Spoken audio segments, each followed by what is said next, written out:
So an anime that understands when someone loves another person and that person doesn't have the same feelings that the other does, that they don't have to give them the feelings and fake it and force a relationship. Not only did this anime pull that off, but it also really made you understand why our main character Sakta just isn't into Koga. And I think this is such a remarkable episode and a remarkable arc, even better than the first arc, and you already know how much I love that first arc of Bunny Girl Senpai, because something that is a very real aspect of just life in general is you will have these moments where either you love someone or they might love you, but they don't share the same feelings. And there's this weird mindset that some people have that they either have to give them that feeling right back, or they are just complete and utter assholes about it and shut them down, not taking into account the other's feelings. Bunny Girl Senpai just pulled off the impossible, at least in terms of anime, because I usually don't see it done this damn beautifully. What I love about this episode is it's very clear why Sakta loves Mai. I mean, that was the whole point of the first arc. And I say this as if this series was reversed and Koga was actually the love interest from the first arc and Mai was the one who just got let down, I would be saying the same thing. I'm not saying this because of one particular character. I'm saying because I'm watching anime for a story, not to fulfill my own weird fantasies like so many people like to do.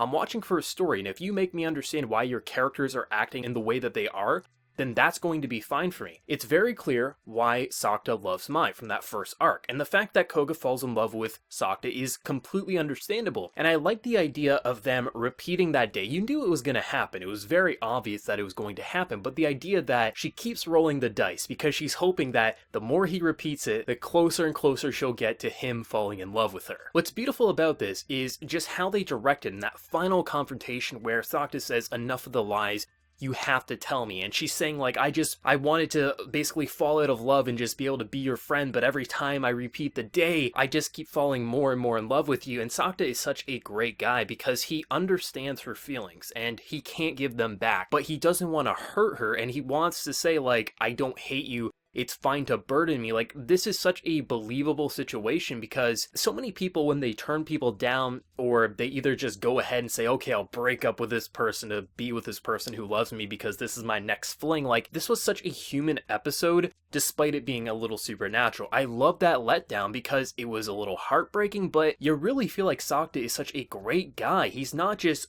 shoving other people's feelings away. He understands like he can't please everyone, but most importantly, he has to please himself and follow his heart. He loves Mai, that's who he wants to be with, but he's not just gonna shit on another person's feeling, especially because of how hard she's trying and just she can't get over her feelings, and it'll take her a very long time. But the fact that this letdown and this confrontation was able to give her the self-confidence to turn people down herself and not run away from another kind of coming towards her saying like, hey, I want to date you, no, I apologize, I like someone else. I just love that. That is such character development. It is such a believable situation. Easily my favorite moment from this anime season is how they directed that letdown and how they made it so damn human and made you love Sakta even more than you already did. There's so many moments in this episode that I absolutely adore. Like, I just love Mai and Sakta's back and forth, like especially near the beginning of the episode where Mai's like, hey, what do you want to do in the future? And Sakta says, well, I want to marry Mai. And just how she gets like super angry, she starts clicking her pencil even more. Like, there's just these little moments, like especially how she's like, hey, I'll tutor you in my bunny girl suit if that's gonna make you happy. And she absolutely does, because she's a little jealous that, you know, Sakta has a fake girlfriend from now. Like, the two's back and forth is absolutely adorable, and I love it so much. It really makes you feel like these are a real couple. Like, even though they didn't become a couple till the end of this episode, it still felt like it's such a beautiful relationship. It's cute, it's funny, it just has such absurd moments, but it really feels unique from anime romances, and I love it so much. Not to mention, there was a very quick moment, but it's when they were first arriving to the beach, and Sakta was taking off his shirt, and then he puts it back on because of the scar. There's just these little moments that as we watch this show, we understand what he's kind of hiding from, and he doesn't want people to see his scar, and things like that.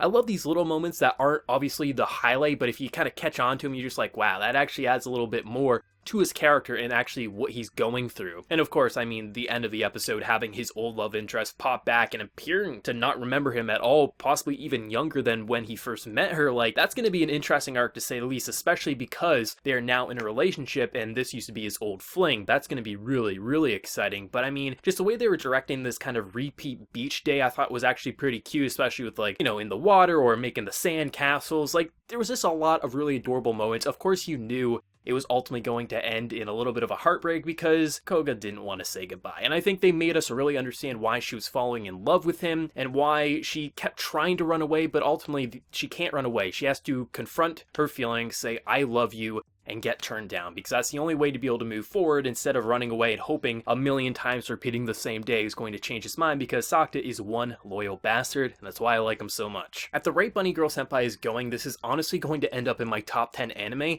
as long as when the movie finishes has a decent stopping point if it gets another season, because this is how much I adore the cast. It is such a rich cast that even though it almost functions in a traditional harem, you know, introduce a new girl who's probably going to fall in love with Sakta, Sakta doesn't feel like a harem protagonist, and he is very loyal. It is a rom-com. It's a two-people romance. There's no extra people. They may fall in love with Sakta, but Sakta is just a genuinely good guy who wants to help people, but he's going to stay loyal to Mai, and that is so refreshing, especially for anime, which is just known to have the kind of dense main character who doesn't realize someone likes them, and then they kind of get all confused and dazzled around. Like, I'm just glad Sakta is a guy who can read the situation. He might ignore it from time to time, but he understands people's feelings, and if he can help it, he's going to try to mend their hearts in a pretty believable way. This was just a phenomenal episode, phenomenal arc. Hopefully this next arc will stay the same quality, if not improve from what we just saw, because so far we're 2 for 2 with these arcs of Bunny Girl Senpai. Phenomenal show, directing is seriously on point. Sakta is one of my favorite characters right now. He is such a lovable character. Let me know whatever you thought of this episode. What do you think of the letdown and how they directed it? Are you on my side? It's one of the more believable letdowns, and how you understand why Sakta let her down, and also how just beautiful it was overall, or do you have a different opinion? Let me know whatever you're feeling, and be sure to like the video if you did enjoy, and also hit that subscribe button if you want to see more content from me in the future. But until next time, everyone, please take care and have a good one.